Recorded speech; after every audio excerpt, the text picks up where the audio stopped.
So hello dear students, चलिए अब हम अपने एमसीक्यू सेक्शन के दूसरे वीडियो की शुरुआत करते हैं। जैसा कि आपको टाइटल दिख रहा होगा, निक्षेप बीमा और प्रत्यय गारंटी निगम DICGC जो होता है, इसके बारे में इसके जो इंपॉर्टेंट एमसीक्यूज है उसके बारे में डिस्कशन करेंगे। ठीक है, शुरुआत करते हैं। सबसे पहला क्वेश्चन आपके सामने, DICGC की स्थापना कब हुई थी? स्टैब्लिशमेंट ऑफ DICGC, इसकी स्थापना कब हुई थी? ठीक है, तो देखिए आपके पास ऑप्शन है 17 जून 1978, 15 जुलाई 1978, 21 जुलाई 1976 और 15 जून 1976। चार ऑप्शन आपको दिए गए हैं। एक्चुअली में ये होता क्या है, ये एक कॉरपोरेशन है, एक निगम है, ठीक है, जो क्या करती है, हमारे द्वारा जो जमा होता है उस जमा पूंजी का, जो हम बैंक में खाता खुलवाते हैं, खाता खुलवाने के पश्चात जो सिक्योरिटी अमाउंट होती है उसका केयर टेकिंग करने का काम करती है, अगर मोटे मोटे शब्दों में अगर हम कहें तो। ठीक है, तो ये जो कॉर्पोरेशन है, ये जो निगम है, इस निगम की स्टैब्लिशमेंट, इसकी स्थापना कब हुई थी? तो इसकी स्थापना हुई थी ऑप्शन बी 15 जुलाई 1978 को। ठीक है, 15 जुलाई 1978 को इसकी स्थापना हुई थी DICGC की। ठीक है, नेक्स्ट क्वेश्चन की ओर बढ़ते हैं। क्वेश्चन नंबर 2, इसका जो HQ है, हेड क्वार्टर है, DICGC का हेड क्वार्टर कहाँ पे है? ठीक है, जो मुख्य कार्यालय है वो कहाँ पे है? ठीक है, देखिए इसकी शाखाएं बहुत 3-4 जगह इसकी शाखाएं खोली गई थी, बाद में इनकी शाखाओं को बंद कर दिया गया था।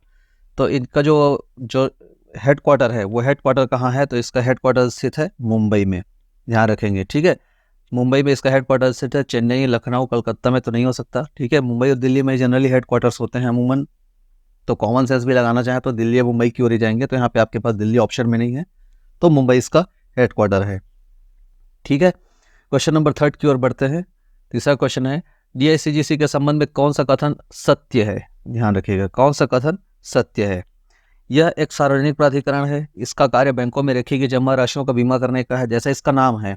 ठीक है, निक्षेप बीमा, इसके नाम में ही आता है निक्षेप बीमा, मतलब जो हमारी राशि होती है, जो हम अमाउंट जमा करते हैं, उसके एवज में इंश्योरेंस करने का काम करती है। वो जनरल जो इंश्योरेंस होता है उससे थोड़ा अलग इंश्योरेंस होता है, जो कॉमन इंश्योरेंस आप जानते हैं वो इंश्योरेंस नहीं होता है। तो ये राशियों का बीमा करने का प्रावधान, ये एक प्राधिकरण है, एक अथॉरिटीज़ है। दूसरा, इसकी प्राधिकृत पूंजी जो है वो 50 करोड़ है। ठीक है, तो देखिए यहाँ पे दिया हुआ है ऑप्शन ए केवल एक सही, ऑप्शन बी केवल 2 सही, उपरोक्त तो सभी सही, इनमें से कोई नहीं। ठीक है, तो यहाँ पे देखिए इसकी जो प्राधिकृत पूंजी है, टोटल कैपिटल इनकम जो अमाउंट है वो है 50 करोड़, ये बिल्कुल सही है। ठीक है, ये एक सार्वजनिक प्राधिकरण है और राशि जमा की गई राशियों को बैंक में जो हम राशि जमा करते हैं उसका सिक्योरिटी करने का काम करते हैं, उसका इंश्योरेंस करने का काम करते हैं। यही जो संस्था है जो हमारे राशि को सिक्योर रखती है। जब कभी भी बैंक दिवालिया होगा या कुछ ऐसी स्थितियां निर्मित हो जाएंगी तो हमारे पैसे लौटाने का काम इसी से होता है। यही जो कॉर्पोरेशन है वो रिस्पॉन्सिबल होती है। तो यहाँ पे आपका ऑप्शन हो जाएगा ऑप्शन नंबर सी, उपरोक्त तो सभी सही। ठीक है, क्वेश्चन नंबर 3 की ओर आगे बढ़ते हैं। नेक्स्ट क्वेश्चन, DICGC अधिनियम कब लागू हुआ? ये कॉर्पोरेशन जो है जिस अधिनियम के तहत बना हुआ है, वह अधिनियम कब लागू हुआ? ठीक है, तो यह अधिनियम देखिए ध्यान से समझिएगा, यह अधिनियम 1962 में लागू हुआ था, 1962 में। ठीक है, 1962 में यह अधिनियमित हुआ था। ठीक, इसके पहले यह इसका संबंध में कोई अधिनियम का प्रावधान नहीं था। तो सीधा सीधा फ्लैट क्वेश्चन है, DICGC अधिनियम कब लागू हुआ? तो DICGC अधिनियम लागू हुआ 1962 को, 1962 को। अगले क्वेश्चन की ओर बढ़ते हैं। DICGC के प्रबंधन में अध्यक्ष के रूप में कौन होते हैं? इसके मैनेजमेंट में जो प्रेसिडेंट का काम होता है या जो डायरेक्टर का काम होता है वो कौन करता है प्रबंधन में? ठीक है, तो देखिए RBI के गवर्नर, RBI के उप गवर्नर, CAG का एक अधिकारी और केंद्र सरकार का एक अधिकारी। बहुत इंपॉर्टेंट क्वेश्चन है ये। ठीक है, इस टॉपिक के चैप्टर का बहुत इंपॉर्टेंट क्वेश्चन है।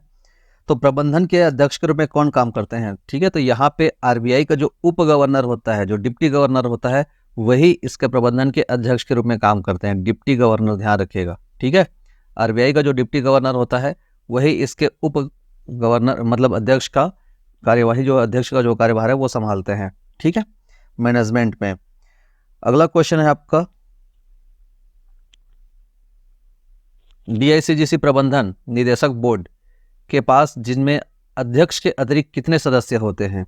ठीक है, DICGC का प्रबंधन जो है वो निदेशक बोर्ड के पास है, जो इसका बोर्ड ऑफ डायरेक्टर्स होते हैं वो। ठीक है, अब इसका जो अध्यक्ष, तो अध्यक्ष तो एक हो गया, जो हमने देखा अभी। RBI का जो डिप्टी गवर्नर होता है, ठीक है, RBI का जो डिप्टी गवर्नर होगा वह इसका क्या होता है? अध्यक्ष होता है। लेकिन अध्यक्ष के साथ साथ और कितने सदस्य हो सकते हैं? ठीक है, इसके प्रबंधन जो निदेशक बोर्ड है, उस निदेशक बोर्ड में कितने सदस्य हो सकते हैं? ठीक है, तो यहाँ पे अध्यक्ष के अलावा 17 सदस्य और होते हैं। अलग अलग सेक्टर से ये सदस्य चुने जाते हैं।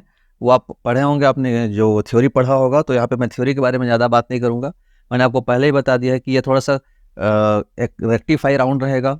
अपन इंस्टेंटली ज़्यादा से ज़्यादा क्वेश्चन करने ऊपर जोर करेंगे, ना कि एक्सप्लेनेशन के ऊपर। मुझे ये लगता है, मैं ये समझता हूँ कि शायद आप लोगों ने जो थ्योरी है वो पढ़ लिया होगा, क्योंकि अभी एग्जामिनेशन को ज़्यादा दिन बचे नहीं है। तो आपको बार बार राउंड एंड राउंड क्या करना होगा, MCQs लगाने होंगे, क्वेश्चन करना होगा। इसलिए हम क्वेश्चन राउंड की ओर आगे चल रहे हैं, ज़्यादा एक्सप्लेनेशन मैं नहीं कर रहा हूँ, ठीक है।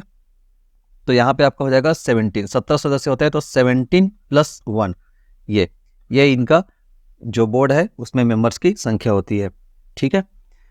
नेक्स्ट क्वेश्चन की ओर आगे चलते हैं। DICGC के प्रबंधन के अन्य सदस्यों के संबंध में कौन से कथन सत्य हैं, ठीक है। देखिए, पहला स्टेटमेंट है यहाँ पे आपका, इसमें केंद्र सरकार का एक अधिकारी शामिल है। RBI के परामर्श से केंद्र सरकार के द्वारा नामित 5 निर्देशक जो लेखा, कृषि और ग्रामीण अर्थव्यवस्था, बैंकिंग, सहकारिता, अर्थशास्त्र और वित्तीय विधि या लघु उद्योग से संबंधित हैं। RBI का एक अधिकारी शामिल है। देखिए, तो प्रबंधन में कौन कौन शामिल हो सकते हैं। अभी हमने जो बात की मैनेजमेंट में, तो मैनेजमेंट की बात हमने जो की, तो अध्यक्ष के रूप में कौन होगा, RBI का डिप्टी गवर्नर, ठीक है, ये हमने देखा। प्लस उसके साथ 17 सदस्य और होंगे, ये इनका पूरा कमेटी हो गई, जो मेंबर्स होंगे उनकी बात हो गई। तो अब इनमें कौन कौन शामिल होते हैं इसकी बात की जा रही है, ठीक है। तो कौन कौन शामिल होते हैं, तो देखिए, केंद्र सरकार का एक अधिकारी शामिल है, ठीक है, केंद्र सरकार का एक अधिकारी शामिल होता है। यहाँ पे दूसरा है परामर्श से, RBI के परामर्श से केंद्र सरकार द्वारा नामित 5 निदेशक और RBI का एक अधिकारी शामिल है। अब देखिए ऑप्शन में क्या दिया, केवल एक सत्य है, ठीक है, 1 और 2 सत्य है, 1 और 3 सत्य है, उपरोक्त सभी सत्य हैं, ठीक है। 4 ऑप्शन आपको दिया हुआ है। तो देखिए, यहाँ पे ये एक सही है, यहाँ पे परामर्श से ये सब नहीं होता, यहाँ पे 3, ठीक है, 1 और 3 सही है। तो यहाँ पे आपका ऑप्शन हो जाएगा C, 1 व 3 सत्य है, ठीक है। ये इसके मैनेजमेंट से संबंधित एक बात हो गई। नेक्स्ट क्वेश्चन, भारतीय रिजर्व बैंक अधिनियम 1934, ठीक है, 1934 की किस धारा के अंतर्गत केंद्र सरकार के एजेंट के रूप में DICGC का संचालन रिजर्व बैंक को सौंपा गया है, ठीक है। देखिए, अब इसमें धारा का प्रावधान पूछा गया है कि बैंकिंग जो अधिनियम है, रिजर्व बैंक अधिनियम है, उसके किस धारा में यहाँ पे DICGC का संचालन रिजर्व बैंक को सौंपा गया, मतलब ऑपरेशन जो है, ऑपरेटिंग करने का काम जो रिजर्व बैंक करती है इसको, तो ये किस अधिनियम के तहत रिजर्व बैंक को शक्ति प्राप्त है, ठीक है। तो पावर ऑफ रिजर्व बैंक यहाँ पे पूछा जा रहा है कि पावर किस धारा, किस एक्ट के थ्रू मिलता है, ठीक है। तो यहाँ पे अगर हम इसकी बात करें, तो यहाँ पे धारा 16, अच्छा धारा 16 नहीं दिया गया है, ठीक है। तो चलिए, धारा 16, 17, ठीक है, तो ये 17 हो जाएगा। धारा 17 के अंतर्गत आपको DICGC का संचालन रिजर्व बैंक को सौंपा गया है, ठीक है। चलिए, ठीक, कहानी समझ में आ रही है। देखिए, पुराना ये क्वेश्चन था, क्या करना चाहिए वाला, यहाँ पे आपको कंफ्यूजन नहीं होना चाहिए ना। देखिए, यहाँ पे आप पढ़ेंगे अधिनियम को तो आपको लगेगा, कई लोग यहाँ पे फिर बाद में कमेंट करते हैं, यहाँ पे आप स्टेटमेंट को गौर से पढ़िएगा। तो गौर से पढ़ने के पश्चात यहाँ पे एक चीज खास बात है, देखिए, छोटी सी बातें छुपी रहती है। यहाँ पे इस सेक्टर के लोग यहाँ पे शामिल होते हैं, परंतु ये जो 5 लोग हैं ना, 5 लोग नहीं होते, बल्कि यहाँ पे 4 लोग होते हैं, बस ये अंतर था, इसलिए स्टेटमेंट गलत हो गया। ऑल्दो ये स्टेटमेंट आपको बिल्कुल करेक्ट लगेगा, शुरू से लेकर अंत तक यहाँ पे कोई परेशानी नहीं है, केवल एक जगह पे दिक्कत है, वो है 5, ठीक है। तो 5 मेंबर ना होकर के जस्ट 4 मेंबर होते हैं, 4 मेंबर होते हैं, बस यहाँ पे इसलिए ये स्टेटमेंट पास नहीं हुआ, ये स्टेटमेंट इसीलिए गलत हो गया, राइट। अगर यहाँ पे 4 होता तो स्टेटमेंट बिल्कुल सही था। आपको लगेगा कि बैंकिंग, सहकारिता, अर्थशास्त्र के क्षेत्र के लोग तो शामिल होते हैं, बिल्कुल होते हैं, लेकिन 5 नहीं 4 होते हैं, ध्यान रखेंगे, ठीक है। ये भारतीय रिजर्व बैंक अधिनियम 1934, ये हमने देख लिया, धारा 17 के अंतर्गत संचालन होता है, ठीक। नेक्स्ट क्वेश्चन,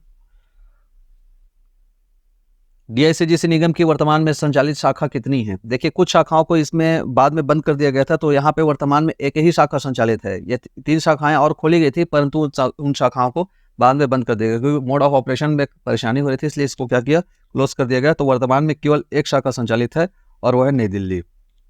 तो इसका हेडक्वार्टर है मुंबई में, मुंबई का जो है वो हेडक्वार्टर है, और जो एक ब्रांच है, एक शाखा है, वह शाखा कहाँ है, तो नई दिल्ली में, ठीक है।